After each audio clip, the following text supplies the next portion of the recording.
motivation behind racing, especially like when you don't have to? You have a bye. I mean, I need races.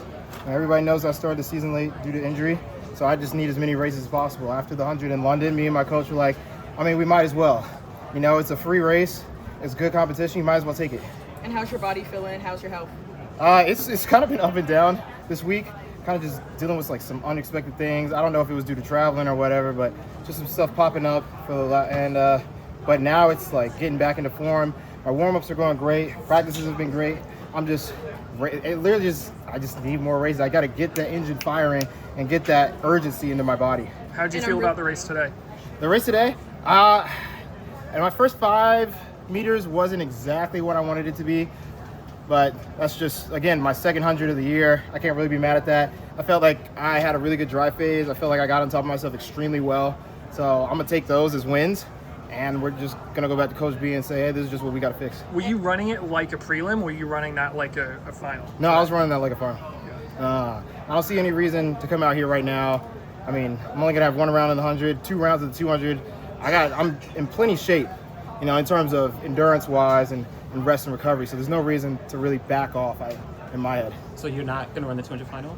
No, I am planning to run the 200 3 final. rounds of the 200 final. Well, 2, yeah, because there's... scrapped one. Because it's only Sunday now. Sure. Well, that helps. It does.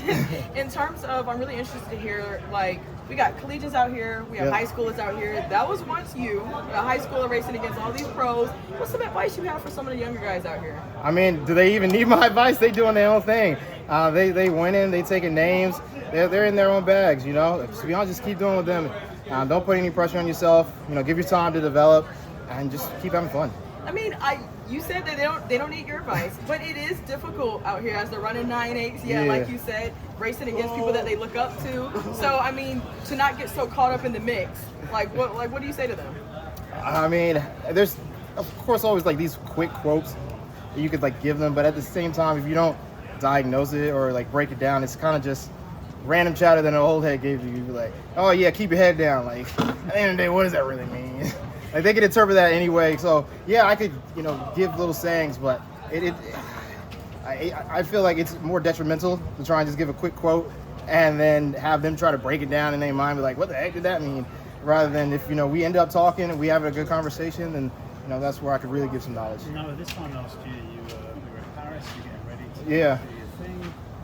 How's your life changed since then and how much? Whew, yeah. That's What's been the biggest change? the biggest change. I'd say how many doors open, to be honest. A lot of the times where I would have like questions for my agent of how do we get this done, it's now people are coming to us like, oh, we want to do this. And it's like, oh, okay, now there's so many things that are coming to the table that we got to be strategic in saying what we're saying yes to. And that's kind of hard when you've been told no so many times, and now you got to say no to somebody else when you really want to try and get your hands on as many things as possible. And I just wanted to get your thoughts about the fact that 100 is not being shown on TV. And you've spoken in the past about frustration with the way it's marketed. A year after this great night for the US track and field, the Olympics, we could say, how frustrating is that? It's not very surprising. Amateur sport, amateur management, amateur results. Just leave it at that. No, I know you didn't run any of the Grand Slam track meets, but you have offered your opinion on the series a little bit on your podcast. So I'm curious, like, what was your reaction when they canceled the LA meet, and also just the financial difficulties the league's dealing with? What are your thoughts on that? I mean, I think I said it all on my podcast, and everything came true, unfortunately. There's not much more to be said. How does the game change? You were talking about all these opportunities now. You accomplished what you set out. How does that change for you mentally? Yeah. Again, it's to a situation where it's like, okay, you want to do so much, but again, you have to keep the main thing.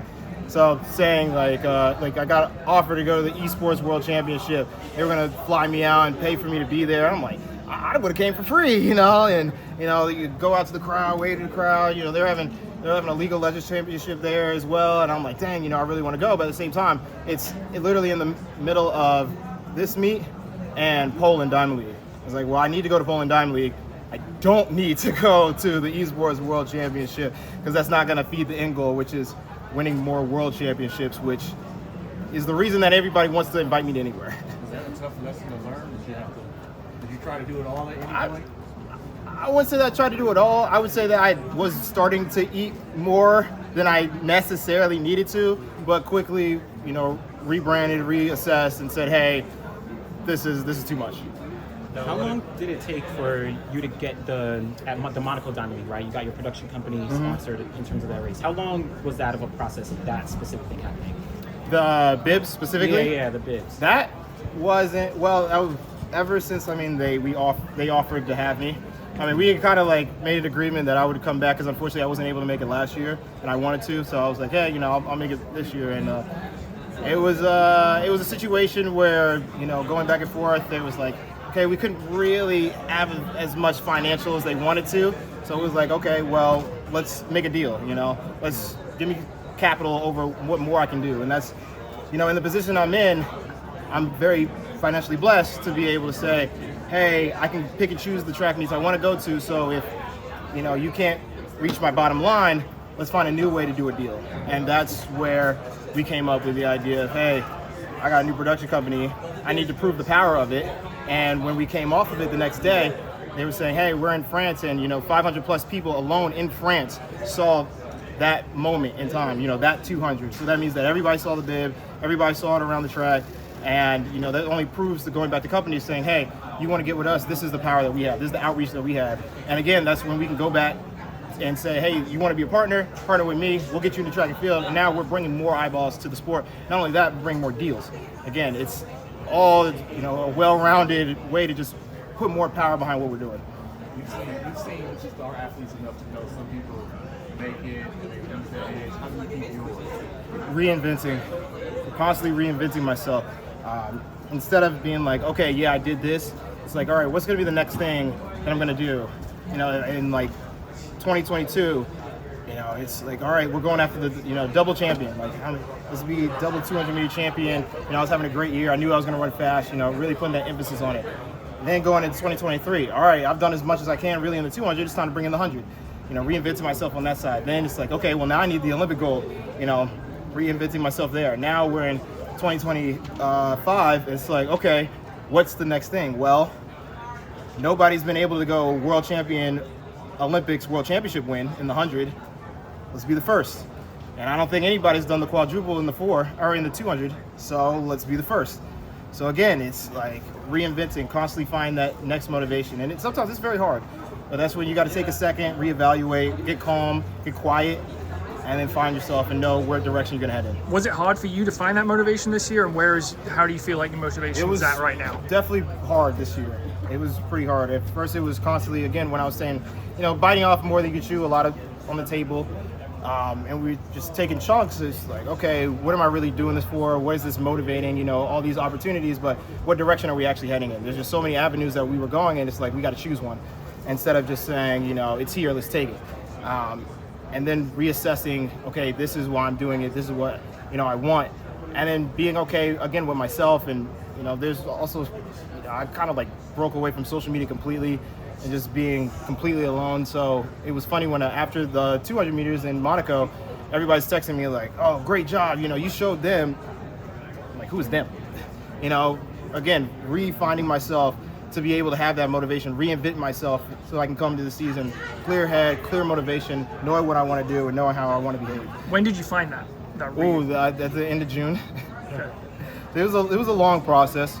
I'd say it started like right after indoor, and then right after June is when I found it. The same qualities that got you here, do they work while you're here? The same qualities that got you to this pinnacle, are they good enough to keep you here, or do you got to dig deeper for something else? They're good enough to add to the toolbox. I'd say that sometimes you're going to need a new tool. Being okay saying that you might need a new tool, but then again, looking and see, hey, I got each of these tools, let me see if these work first before saying, okay, I need a new one. Do you know, given what happened in Tokyo in the Olympics in 21, just how much of a motivation force is it for you to go back? No, I'm very motivated. I've been working with a lot of companies out in Japan, so there's going to be a lot of promotion going on, a lot of exciting things, a lot of me being me, and I'm excited to see that come to fruition as opposed to when we were in the Olympics in Tokyo and it just was dead silent. That was pretty frustrating for everybody. So I'm ready to have another go at it, and I know this city is too. Do you envision, considering all the things you're doing outside of the track, I wonder if you envision an end game for yourself in terms of competing, where you'll be like, all right, I'm set, let me transition to all these other things? I've thought about it a few times, how I want to exit.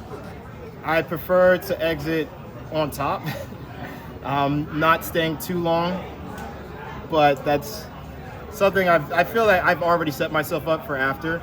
I'm not worried about that. It's more just deciding when am I going to be ready to leave, and saying, hey, the new guys are coming in. It's time for their time. Let's roll. It is. This is my 9th year. That's crazy. It's my 9th year. I'm about to have my 10-year anniversary for high school next year. That's crazy. Noah, even though you haven't been racing a ton this season, you've already raced some of the best guys in the world, like the rematch with Tobogo. How much confidence does that give you going in, to Worlds in September? I'd say that I don't like easy races. I hate them. I don't like going to the small races, the Florida relays, the Tom Jones, the Texas relays, and because they're not fun. They're just like rust busters. Everybody comes up with the excuse of, I'm just opening my season. It's like, okay, we could be opening up our season, but we can be like going after it, And I'd rather be thrown into the fire than just, given a handout. I don't want any handouts. I don't want people to get scared of the idea of, oh, it's Noah Lyles, he's an Olympic champion. It's like, no, I want you to try and take off my head. So I have a reason to get excited. Thank you, Noah.